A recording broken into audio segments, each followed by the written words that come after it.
Que é, família, daqui fala o J Privado. Atenção, eu, J Privado, bomba. Daniel Chapo manda PRM libertar o pastor Marcos Chambuli, apoiador de Venâncio Mondlane, após proferir discurso crítico contra o presidente eleito pelo Conselho Constitucional em evento religioso de arrependimento e reconciliação. Tudo isso e muito mais você acompanha aqui agora no canal MSTV, a TV que chega até você, a TV que não bajula você, maniga. Já inscreva-te no canal, partilha o vídeo, comenta, deixa aquele like maroto, dislike se não curtir, comente bastante, coisa essencial. Siga meu Instagram, siga meu TikTok, siga... vocês sabem como é que é, né? Vocês sabem como é que a cena funciona, né? Então, por favor, não faça isso, se inscreva. Sem mais boas, mais longas, vamos aqui para a notícia. Sim, família, como eu disse lá no começo do nosso vídeo, é isto mesmo, tá entendendo? Daniel Chapo mandou a PRM... como é que fala? Soltar o pastor Marcos Chambuli, eu acho que é isso, né? Chambuli, apoiador acérrimo de Venâncio Mondlane, após esse ter proferido discurso crítico contra o presidente eleito pelo Conselho Constitucional em um evento religioso de arrependimento e reconciliação. Mais uma vez eu digo aqui, eles tinham a chance de redimir. O pastor falou, mandou barra. Vamos ouvir aqui, ó. No primeiro dia do seu mandato, o presidente eleito pelo Conselho Constitucional, de nome Daniel Chapo, participou de um culto interreligioso com o lema arrependimento, perdão e reconciliação. Orar por Moçambique, realizado no Centro Cultural Moçambique, China, em Maputo. Certo, o evento, que deveria simbolizar um reforço de união nacional após as eleições marcadas por tensões, foi marcado por um incidente controverso envolvendo o pastor Marcos Chambuli. Durante a cerimônia, o pastor Marcos Chambuli, conhecido por apoiar a causa de Venâncio Mondlane, fez declarações que abalaram o ambiente de reconciliação. Devolvam os votos que roubaram, afirmou, acrescentando que o arrependimento inclui devolver o que você roubou. Suas palavras, dirigidas aos recém-impossados presidente da República pelo Conselho Constitucional, provocaram uma reação imediata. Sobre ordens das forças de segurança, Chambuli foi retirado à força na sala e conduzido à terceira esquadra da polícia, onde permaneceu detido por algumas horas. Advogados da ordem, dos advogados de Moçambique, intervieram rapidamente, garantindo a sua libertação. O episódio tem gerado crítica nas redes sociais ao novo chefe do governo, especialmente porque ocorreu na presença dele, que não se manifestou ou impediu a ação das forças de segurança. O silêncio do presidente é interpretado por alguns como um reflexo da falta de tolerância às críticas no momento que deveria simbolizar reconciliação e diálogo. A cerimônia, idealizada pelo bispo da Comissão Nacional de Eleições e outros líderes religiosos, reuniu diversas figuras políticas e religiosas para promover a união nacional. No entanto, o incidente ofuscou o propósito inicial do evento, levantando questionamento sobre a autenticidade do apelo à reconciliação. Apesar do discurso da paz, a realidade fora do evento é marcada por contestação popular e violência. Desde o início dos protestos, em 21 de outubro, após as eleições gerais de 9 de outubro, mais de 500 pessoas morreram pela brutalidade policial e mais de 1000 foram feridas, segundo a sociedade civil. O contexto eleitoral que levou Chapo ao poder é alvo de acusações de fraude. A oposição rejeita os resultados que deram ao presidente 65,17% dos votos e a sua posse foi caracterizada por uma ausência significativa de líderes internacionais, refletindo o isolamento diplomático do país. Este incidente expõe as tensões que persistem na sociedade moçambicana e o questionamento se o novo governo de Daniel Chapo conseguirá promover uma reconciliação genuína ou se as ações do primeiro dia do mandato são um prenúncio de um período de maior repressão e mais questionamento da sua legitimidade. Contudo, Venâncio Mondlane anunciou a sua live de quarta-feira, logo após Daniel Chapo tomar posse, que na sexta-feira, dia 17 de janeiro, irá anunciar o espaço para os seus 100 dias de governação, pois este se autoproclamou presidente eleito pelo povo. Né, família? Fonte íntegre. Agora, o pastor, como que fala, Marcos, ele falou, tá? Por que ele agiu daquela maneira, tá? Ao sair da cadeia. Vamos lá vir aqui já, por favor. Mas não houve nenhum problema. Eu expliquei que eu confrontei os líderes religiosos pela sua atitude errada. Exato. Falaram de reconciliação, não houve reconciliação lá, falaram de arrependimento, não houve arrependimento nenhum, não houve nenhuma confissão de pecado lá dentro. E uma profetisa lá levantou-se e disse que Daniel Chapo é um presidente escolhido por Deus. E isso está errado. Então foi isso que eu fui lá corrigir. O pastor não devia estar se a meter no negócio de política. Então transformaram um culto religioso em culto político. Então foi isso que eu fui confrontar. Estão errados os pastores e a atitude que eles tomaram. Fizeram política onde deviam fazer religião, fazer arrependimento. Então não houve arrependimento, não houve reconciliação. Eu ia lá para arrependimento e reconciliação. Né? E quando você erra, você confessa o pecado. Não houve nenhuma confissão nem de um pecado que foi cometido. Então era só política, não era um culto religioso. Então eu ia lá para confrontar os líderes religiosos que estavam a fazer política. Pois, no seu ponto de vista, Marcos, acha que a mensagem chegou? Chegou claramente, agora se onde ouvir é outra coisa. Pois. A mensagem chegou, foi clara. Eu disse claramente. Não pode dizer que Deus escolheu Tiago. Ela não tem prova para dizer isso. A Bíblia diz que não pode tomar o nome do Senhor em vão. E aquela profetisa tomou o nome do Senhor em vão. Não se brinca com Deus. Exato. Então façam política.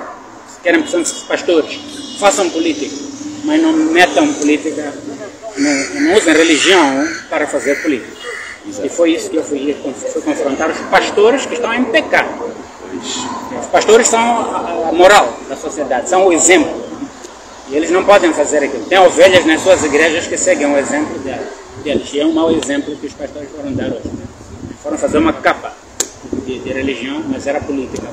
De facto, quase todos os pastores que estavam lá são pastores apoiantes de Daniel Chapo. Então não houve nenhuma reconciliação que estavam a dizer. É tudo fachada. Certo. E quando nós chegamos aqui, já faz por acaso muito tempo que Marcos estava nesse interrogatório, há pontos positivos e negativos que achou deste interrogatório que gostava de expressar? De facto, a conversa aqui foi muito boa desde que começamos. A única coisa que me ofendeu foi lá, quando eles pegaram, porque prenderam-me, e não me explicaram porquê, pegaram os meus telefones todos, né? Não me permitiram nem comunicar a minha esposa que eu estava aqui preso, né, todo esse tempo. E onde eu ia não sabia. Então para mim foi a primeira coisa errada. Segundo, eles abriram o meu telefone e viram alguns grupos do WhatsApp, lógico, eu sou livre, sou cidadão, e viram alguns grupos apoiantes de Venâncio Mondlane. E alguém disse, está cheio, um deles já disse, está cheio de porcaria aqui no meu telefone. Referindo-se ao fato... Então, ser apoiante de Venâncio Mondlane é porcaria. Então, consegue ver a questão onde nós estamos, no nosso país. O argumento inclui restituição. Se você pecou, você tem que confessar, se arrepender e restituir aquilo que você... E os pastores sabem disso.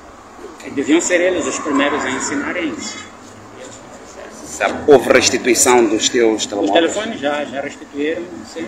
Mas acho que depois de terem vasculhado tudo, a boa coisa é eu saber que sou uma pessoa limpa e íntegra, não roubei coisa de ninguém.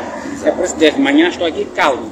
Porque eu fiz isso estritamente em obediência a Deus. Só isso. Certo, não houve nenhum processo aberto contra Marcos? Porque não é pecado. Eu vim aqui a saber que não peguei contra Deus e não peguei contra a lei. Sou muito cuidadoso. E tive esse cuidado, é por isso que eu vim relaxar. Tá bom, muito obrigado, Marcos, por isso e boa sorte.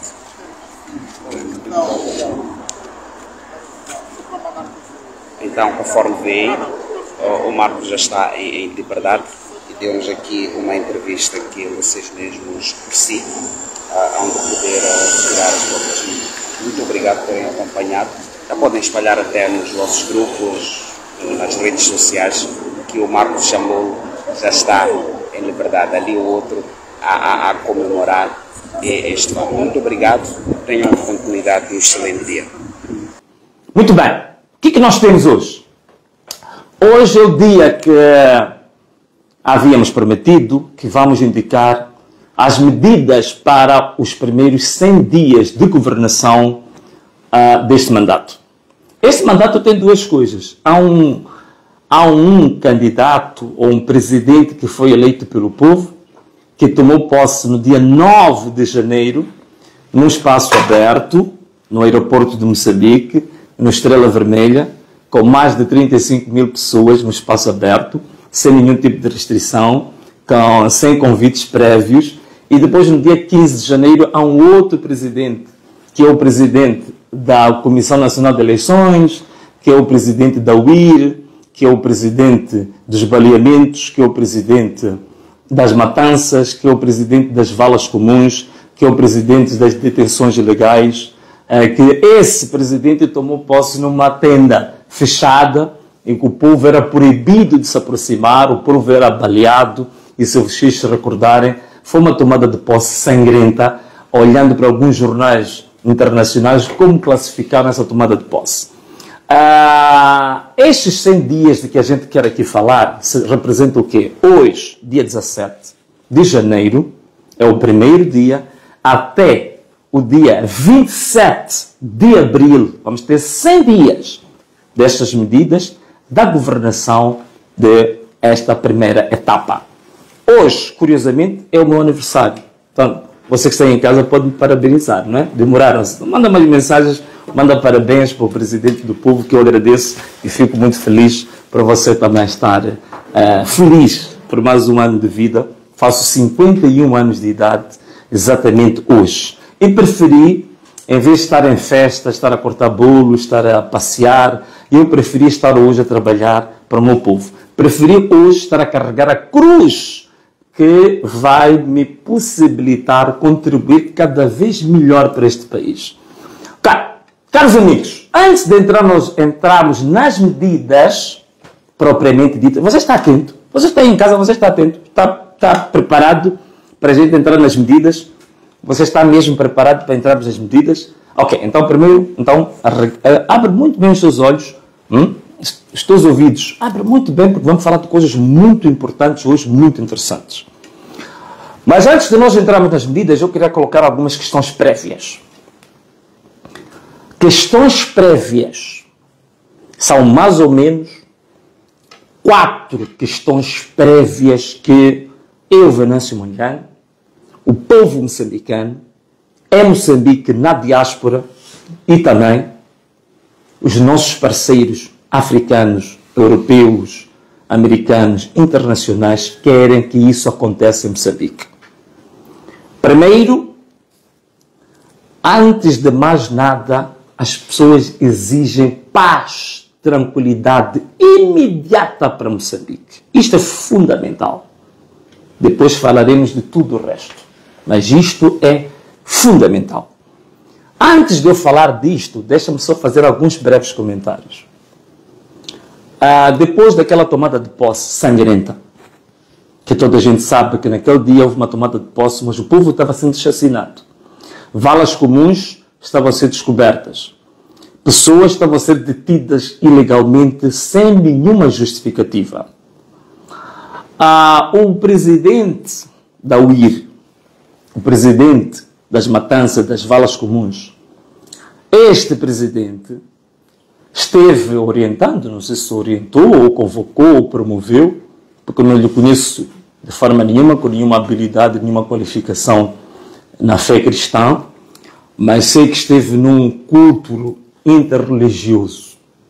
A gente, quando vai para um culto, a gente parte do princípio que a palavra de Deus, a questão fundamental da palavra de Deus, é o amor, é a tolerância, a paz e a justiça. Ficamos admirados por saber que, afinal de contas, no tal culto interreligioso, apareceu lá um pastor que disse que a reconciliação não era só apenas pregar a reconciliação, não era apenas falar de revelações sobre a reconciliação. A reconciliação para este pastor significa também aqueles que roubaram os votos arrependerem-se e devolverem os votos ao povo. Vejam só, num culto religioso, um pastor diz isto, o pastor é detido. Levam o pastor à cela. Então estão a ver as primeiras medidas deste governo ilegítimo, deste governo ilegal, deste governo, digamos assim, da UIR. Este governo da UIR já deteve uma pessoa no primeiro culto interreligioso que fez, deteve um pastor. Pura e simplesmente o pastor estava a dizer a verdade e dizia que não haveria de haver nenhuma reconciliação, nenhum tudo daqueles. Quando aqueles que roubaram estavam a invocar a palavra de Deus sem se arrepender e devolver o que roubaram. Ponto número 2. O meu assessor, o meu amigo, o assessor de relações públicas, o meu porta-voz, foi ao mercado do peixe, foi recebido de forma festiva, digamos, efusiva, com muito calor lá das senhoras. E vejam só, este governo da UIR, o que fez? Mandou cortar a corrente elétrica durante 3 dias ao mercado do peixe, pura e simplesmente porque receberam alguém supostamente da oposição com cânticos, com abraços, com beijinhos. Então, é este governo da UIR que já começou a mostrar o que realmente ele é especializado. Vejam só a nossa irmã Vanilda, no próprio dia da tomada de posse, agredida violentamente por um agente da UIR, um comandante de uma subunidade da UIR. Essas imagens tornaram-se virais, estão a correr pelo mundo. Uma simples vendedora ambulante que está ali para alimentar os seus filhos e a sua família é recebida com uma agressão brutal e violenta por este governo da UIR. Felicito uma pequena televisão que teve uma iniciativa de fazer uma coleta de fundos e entregar a nossa mana Vanilda. Um forte beijo também para Vanilda e Deus está contigo. O que te violentou, o que te agrediu daquela forma, a justiça divina vai tratar dele. Outra questão que eu acho também que é importante, que toda a gente também notou, e eu acho que ficou evidente para todo mundo, é que o programa de governação que foi apresentado foi um programa copiado a partir do meu manifesto, foi um programa copiado a partir das minhas intervenções nos últimos 3, 4 anos. Aquilo que nós chamamos a arte de cabular. Portanto, há uma arte que este governo da UIR, que este governo da CNE, que este governo das valas comuns tem, é pelo menos saber cabular muito bem. O único problema é que se eu perguntar a ele como é que ele vai requalificar as competências dos vice-ministros que vai retirar, de certeza que não saberá, né? De certeza que não sabe. Vocês, como sabem, o clone ou o fake nunca pode ser igual ao original, né? Muito bem, essas são algumas questões prévias que eu queria colocar para vocês, mas também dizer uma coisa, que fique claro para todo mundo tem que ficar claro em relação a isto. Esta luta, estas manifestações, esta batalha, já não é um problema do Venâncio Mondlane. Já não é um problema exclusivamente, digamos assim, eleitoral. Esta questão já é uma luta do povo. O próprio povo já assumiu que esta luta pertence ao povo. É a primeira vez que nós vamos ter eleições em Moçambique e que o problema eleitoral passa a ser uma agenda política nacional. Então nós já temos uma agenda política e o nosso povo demonstrou um nível de patriotismo, de civismo, de consciência de direitos humanos muito elevado. Então nós tivemos também alguns ganhos. Para além da brutalidade policial, os mortos, os detidos que todo mundo conhece, nós tivemos alguns ganhos durante essas manifestações. Porque algumas pessoas perguntam, mas essas manifestações trouxeram o quê? Primeiro, queria dizer que as manifestações trouxeram uma coisa importante, que é a consciência de cada moçambicano que o país é nosso.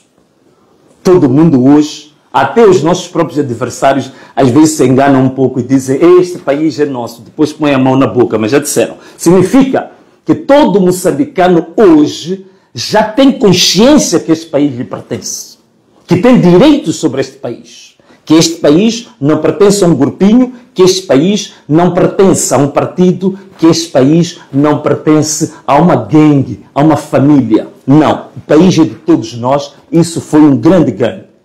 Outra coisa importante é que as comunidades que estão à volta dos locais onde nós temos a grande indústria em Moçambique, onde nós temos as mineradoras, temos a grande indústria do gás, do petróleo, dos diamantes, do ouro e de outros metais, ganharam consciência que os governos distritais deste governo da UIR pura e simplesmente andaram roubando o povo ao longo destes 50 anos.